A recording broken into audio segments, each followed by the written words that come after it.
संदेश देने वाले तथागत बुद्ध फूले साहू अम्बेडकर को नमन करते हुए तो अब ये समझ लीजिए कि ये हिंदू राष्ट्र बनाने का कोई काम नहीं चल रहा देश में, ये ब्राह्मण राष्ट्र बनाने का काम चल रहा है। शब्दों के जाल में मत फंसना। हिंदू राष्ट्र इसलिए कहा जाता है ताकि दलित, पिछड़ा, आदिवासी साथ में जुड़ जाए, वैश्य क्षत्रिय साथ में जुड़ जाए, क्योंकि देश का जो पैसा है वो वैश्यों के पास है, उनका भी साथ चाहिए। लेकिन एक सच्चाई समझनी पड़ेगी कि ये सारा काम केवल पिछले 8-9 साल से नहीं हो रहा। अगर आप सोच रहे हैं ब्राह्मण राष्ट्र बनाने की संकल्पना पिछले 8-9 साल से चली है तो आप गलतफहमी के शिकार हैं। ये कार्य लगभग अब से 30-35 साल पहले चालू हो गया था। जिस दिन उन्होंने अपने चिंतन शिविर में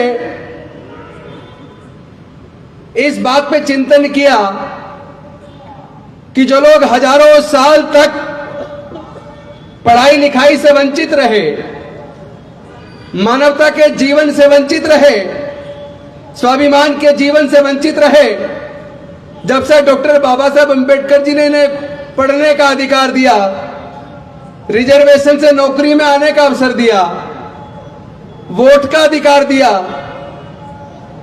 तब से पढ़ने की वजह से इनमें ज्ञान आ गया। और जिसके पास ज्ञान आ जाता है वो अंधविश्वास और पाखंडवाद के रास्ते को छोड़कर डॉक्टर बाबा साहब अम्बेडकर के बौद्धमय भारत के रास्ते पे चल पड़ता है। इसी तरह अगर गरीबों के बच्चे, दलितों के बच्चे, पिछड़ों के बच्चे, आदिवासियों के बच्चे पढ़ लिख कर जज, engineer, doctor, collector, scientist, professor बनेंगे तो इनके पास सस्ते मजदूर कहां से आएंगे। उन्होंने देख लिया कि पढ़ लिख कर ये लोग आगे बढ़ने लगे हैं और ये संविधान कहीं ना कहीं इनकी विचारधारा के बीच में बाधा बन गया है। थोल थिरुमावलम जी बिल्कुल सही कह रहे हैं। उनका असली जो दुश्मन उनको दिखता है वो भारत का संविधान उनको दुश्मन के रूप में नजर आता है। वो भारत के संविधान को खत्म करना चाहते हैं और ये शुरुआत उन्होंने आज से नहीं की, ये शुरुआत पिछले 10 साल से नहीं की। ये शुरुआत उन्होंने तब कर दी थी जब उन्होंने धीरे धीरे सरकारी स्कूलों को कमजोर करना शुरू किया और एक कानून बना दिया कि 1ली से 8वीं क्लास तक ऐसे ही बच्चों को पास कर दो, किसी को फेल मत करो। अब बच्चा ना हिंदी की एप्लीकेशन लिखना जानता है, नो डिटेंशन पॉलिसी की वजह से 1ली से 8वीं तक ऐसे ही पास हो रहा है। और एक कानून बना दिया 9वीं में एग्जाम देना पड़ेगा, जो बच्चा 9वीं में फेल हो जाए उसे स्कूल से निकाल दो। जब तुमने नो डिटेंशन पॉलिसी में 1ली से 8वीं तक बिना कुछ पढ़ाई लिखाए सिखाए उसको 9th में भेज दिया तो भाई 9th का एग्जाम तो वो पास नहीं कर पाएगा, उसको तो फेल होना लाजमी था। तो ये साजिश उन लोगों ने पहले ही रच दी। गलती हमारे सांसदों की थी। जो लोग पिछले 30-35 साल में हमारे सांसद या विधायक बने, गलती उनकी थी। जब उन्होंने शिक्षा नीति को बदला तो वो चुप क्यों रहे? जब उन्होंने देश के सरकार के सिस्टम को प्राइवेटाइज करना शुरू किया, उसके पीछे उनकी मंशा थी कि इन्हों को सरकारी नौकरी में आने से रोकना है। जो भारत सरकार का संस्थान प्राइवेटाइज हो जाएगा वहां अपने आप ही रिजर्वेशन खत्म हो जाएगा। व्यापार में हमारे लोग हैं नहीं, ना इतना पैसा है कि व्यापार कर लें। सब लोग सरकारी नौकरी के चक्कर में लगे रहे। इस वजह से उन्होंने सरकारी संस्थानों को ही प्राइवेटाइज कर दिया ताकि हमारे लोग सरकारी नौकरी में ना आ पाए। और कॉलेज के अंदर जो अपॉइंटमेंट होता है वो इंटरव्यू से होता है। वहां गवर्निंग बॉडी उनकी, वाइस चांसलर उनके, प्रोफेसर उनके, गवर्निंग बॉडी के मेंबर उनके। रिटन टेस्ट होता नहीं, इंटरव्यू लेके सिलेक्शन करना है। यही कारण है जब तक रिजर्वेशन नहीं था इतिहास उठा के देख लीजिए, जब तक रिजर्वेशन नहीं था ओबीसी समाज के लोग विश्वविद्यालयों में कभी प्रोफेसर नहीं बन पाए। रिजर्वेशन जब तक लागू नहीं हुआ ओबीसी का, तब तक ओबीसी के लोग सिविल सर्विसेज में नहीं आ पाए। चूंकि सुप्रीम कोर्ट, हाई कोर्ट में रिजर्वेशन नहीं है, तो ओबीसी के लोग ना सुप्रीम कोर्ट में जज है ना हाई कोर्ट में जज है। अनुसूचित जाति जनजाति के लोग ना सुप्रीम कोर्ट में जज है ना हाई कोर्ट में जज है। इक्का दुक्का बने, अब तक 4-5 बने शेड्यूल कास्ट के। पहली बार सुप्रीम कोर्ट में 2 शेड्यूल कास्ट जज हैं, पहली बार है। तो मैं कहना चाहता हूं कि हम लोग बिल्कुल भी कबूतर, वो वाला कबूतर ना बने जो बिल्ली को देखकर आंख मीच ले और सोच ले जान बच जाएगी। ऐसे आंख मीचने से जान बचने वाली नहीं है। इस लड़ाई को लड़ना होगा। लड़ने का रास्ता डॉक्टर बाबा साहब अंबेडकर बता गए, और कैसे लड़ना, ये सारी स्ट्रेटेजी मैं यहां मंच पे तो बिल्कुल भी साझा नहीं करूंगा। आपने कभी आरएसएस को स्ट्रेटेजी डिस्कस करते नहीं देखा होगा। उनकी स्ट्रेटेजी बनती है बंद कमरों में। बहुजन समाज इसलिए फेल है, हमारी स्ट्रेटेजी बनने से पहले मंच के माध्यम से, भाषणों से ही सारी निकल जाती है। तो हमें अपनी स्ट्रेटेजी मंच पे भाषण में नहीं गंवानी है, अपनी ऊर्जा चिल्ला चिल्ला के लंबे भाषण देकर नहीं गंवानी है। हमें रणनीति बनानी है बंद कमरे में, बुद्धि और विवेक का इस्तेमाल करना है।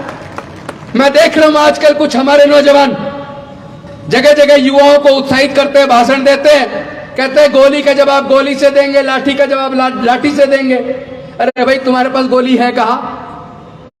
कितने लाइसेंस है तुम्हारे पास?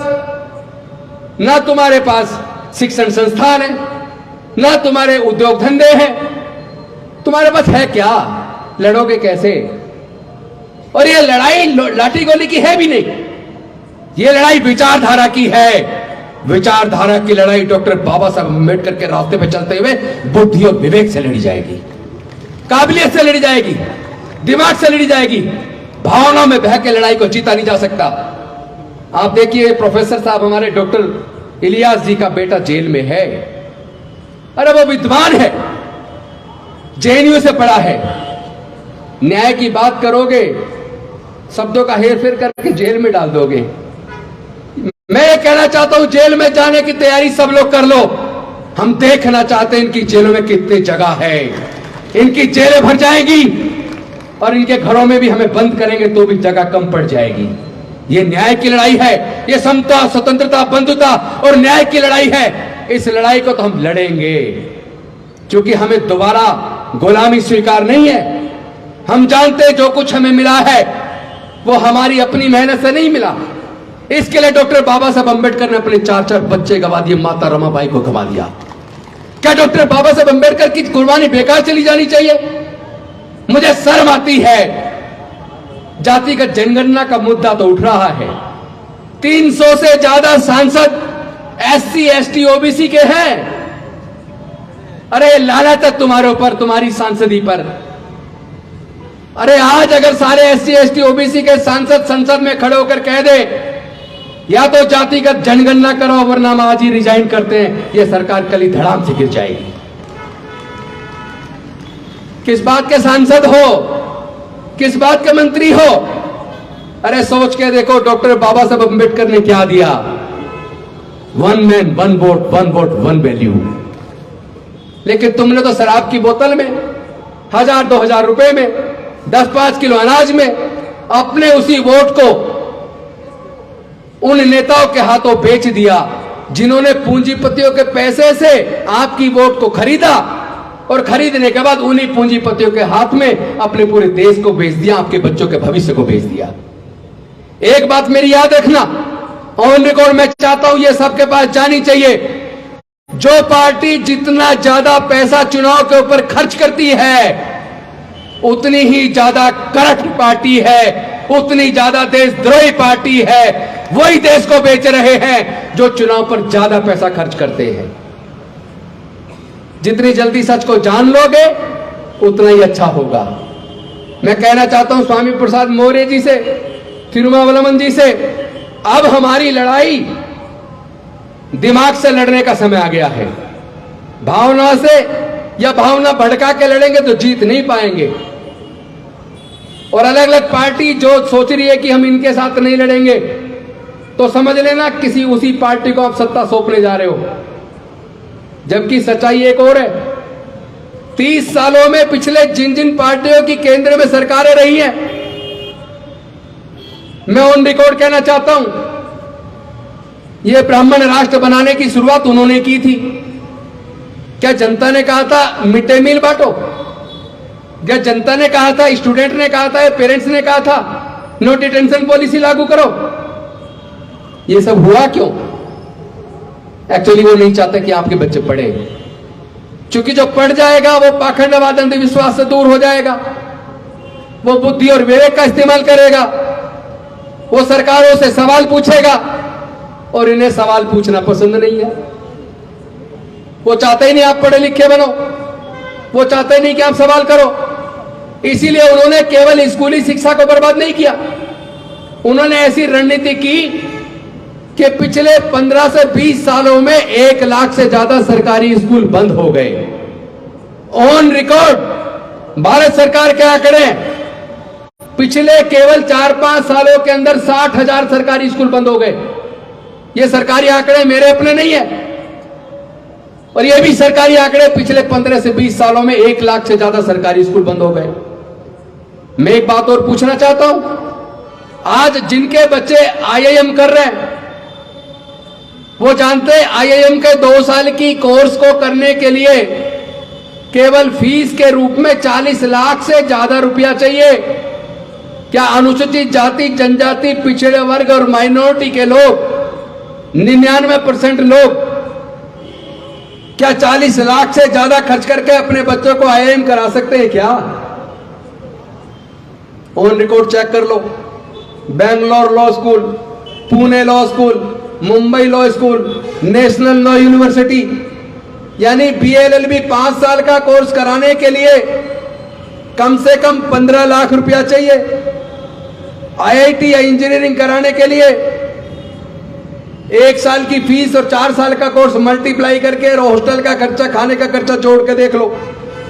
एक बच्चे को 4 साल की इंजीनियरिंग का कोर्स कराने के लिए कम से कम 15 लाख रुपया चाहिए। मेडिकल की तो ऐसा हाल हो गया। एक हमारे डॉक्टर बीडी नकवी साहब, जज साहब, रिटायर्ड लखनऊ से, वो बता रहे थे उन्होंने अपने बच्चे को मेडिकल में कराया, 1.5 करोड़ रुपया खर्च हो गया। हमारे SC, ST, OBC, माइनॉरिटी के लोग क्या इतना खर्चा उठा पाएंगे? यहां एक सवाल पैदा होता है, उसको ध्यान से सुनना और समझने की कोशिश करना। ये जो बड़े बड़े संस्थान, बड़ी बड़ी इमारतें बनी, बड़े इंस्टीट्यूट बने, चाहे वो आईआईएम हो, चाहे नेशनल यूनिवर्सिटीज हो, चाहे इंजीनियरिंग कॉलेज हो, आईआईटी हो, मेडिकल हो, इंजीनियरिंग कॉलेज हो, ये सारे कॉलेज सरकारी पैसे से, यानी जनता के पैसे सरकारों ने बनाए, और उसकी फीस इतनी ज्यादा कर दी कि जनता ही अपने बच्चों को ना पढ़ा पाए। तो क्या जनता के पैसे से, टैक्स के पैसे से केवल पूंजीपतियों के बच्चों को पढ़ाने के लिए बड़े बड़े इंस्टीट्यूट बनाए गए क्या? इस साजिश को आप लोग समझोगे कि नहीं समझोगे? यानी आपके हाथ से पढ़ाई को छीन लिया। जो लोग मुफ्त शिक्षा की, कंपलसरी शिक्षा की बात कर रहे हैं, मैं पूछना चाहता हूं, 8वीं, 10वीं, 12वीं पढ़ के क्या किसी का भविष्य बनेगा? अरे वो सरकारें जो बच्चों की हायर एजुकेशन का खर्चा ना उठा पाए, जो लोगों के इलाज का खर्चा ना उठा पाए, जो यूथ के लिए रोजगार की अवसर पैदा ना कर पाए, क्या ऐसी सरकारों को सत्ता में बने रहने का कोई हक है? पिछले 30 सालों में जिन जिन की सरकारें रही हैं, खुद सोच लेना किन किन पार्टियों की रही हैं। सरकारी किसी भी पार्टी की रही हो, लेकिन वह योजना बनाने वाले रणनीतिकार जो रहे हैं, उसमें आरएसएस ने अपने लोग प्लांट करके योजनाएं सरकारों के माध्यम से बनवाई, और ऐसी योजनाएं बनवाई जिससे गरीबों के, दलितों के, पिछड़ों के, आदिवासियों के, अल्पसंख्यकों के बच्चों से पढ़ाई छीन जाए। इलाज इतना महंगा हो जाए कि इलाज ही ना कर पाए, इलाज के अभाव में ही मर जाए। नौकरियां केवल कुछ चंद लोगों के हाथ तक सीमित रह जाए, यानी कि हमारे बच्चों के भविष्य को अंधकार में डालने के लिए खुद सरकारें जिम्मेदार हैं। और आज ऐसे मोड़ पे आ गए कि हम लोग को चर्चा करनी पड़ रही है कि भारत बचेगा कि नहीं बचेगा, भारत का संविधान बचेगा कि नहीं बचेगा। एक्चुअली भारत के संविधान को वो इसलिए खत्म करना चाहते हैं क्योंकि भारत का संविधान सबको समान अवसर देता है, सबके लिए समता, स्वतंत्रता, बंधुता, न्याय की बात करता है, सबके समान रूप से आगे बढ़ने की बात करता है, सबको समान शिक्षा की बात करता है, समान अवसर की बात करता है, काम के अधिकार की बात करता है। और वो नहीं चाहते कि सबको समान अवसर मिले, वो नहीं चाहते कि सबके बच्चे पढ़ लिख के आगे बढ़े। इसीलिए वो भारत के संविधान को बदल के ब्राह्मणवादी संविधान, ब्राह्मणी धर्म के माध्यम से भारत के लोगों पे थोपना चाहते हैं। और अगर वो इसमें कामयाब हो गए, चूंकि वो काफी हद तक 70% तक तो कामयाब हो चुके हैं। 70% तो जो डॉक्टर बाबा साहब अम्बेडकर जी ने अपने बच्चे और पत्नी को कुर्बान करके दिया था वो जा चुका है, 30% बचा है। आप छोटी छोटी दुकानें चलाते रहना, गली गली में सबने संगठन बना लिए। हम ये भूल गए कि बाबा साहब का जो सपना था वो एकजुट होकर तो साकार हो सकता है। गली गली में संगठन बना के टुकड़े टुकड़ों में बट के इस लड़ाई को तो जीता नहीं जा सकता। अरे सब लोग समझ लो, सबका खून एक है भाई। मुझे तो कोई एक एग्जाम्पल बता दो, कोई व्यक्ति गंभीर रूप से बीमार हुआ हो और डॉक्टर उसको कहे कि तुम्हारा बड़ा ऑपरेशन होना है, तुम्हारे ऑपरेशन के लिए कम से कम 20 यूनिट ब्लड चाहिए। मुझे पूरे दुनिया से केवल एक एग्जाम्पल बता दो जिसका ऑपरेशन होना वो ये कहे मुझे केवल मुस्लिम का ब्लड चाहिए, या मुझे केवल ईसाई का ब्लड चाहिए, या मुझे केवल ब्राह्मण का ब्लड चाहिए। जब जान बचानी है तो कहते हैं कि कोई भी ब्लड डोनेट करके जान बचा दो। इसका मतलब कुदरत ने तो सबको इंसान पैदा किया, चालाक इंसानों ने हमें जाति और धर्म में बांट दिया। अब समय आ गया है सच्चाई को जानने का, सच को मानने का, और रणनीति बहुत जल्दी हम बंद कमरे में तय करेंगे। आप चिंता ना करें, और रणनीति में बिल्कुल भी यहां चर्चा नहीं करूंगा। जो आज बहुजन समाज अधिकार सम्मेलन के माध्यम से हमने शुरुआत इस बात की है कि हम देश की तमाम पार्टियों को इस बात के लिए प्रतिबद्ध करेंगे, कंपेल करेंगे, उनके ऊपर दबाव डालेंगे कि देश को बचाने के लिए सब लोग एकजुट हो जाओ। और जो इसमें बाधा बनेगा, जो भी पार्टी इसमें बाधा बनेगी, अब हम लोग उसको बाहर का रास्ता भारत के लोग दिखाएंगे, दलित दिखाएंगे, पिछड़े दिखाएंगे, आदिवासी दिखाएंगे, अल्पसंख्यक दिखाएंगे, और जनरल कैटेगरी के भी जो न्याय पसंद लोग हैं, जो मानवता पसंद लोग हैं, जो इंसानियत में भरोसा करते हैं, जो बराबरी में भरोसा करते हैं, वो लोग भी हमारे साथ आकर देश को बचाने की, देश के संविधान की को बचाने की इस लड़ाई में हमारे साथ खड़े होंगे। और जो भी इसमें बाधा बनेगा, चाहे वो कोई भी पॉलिटिकल पार्टी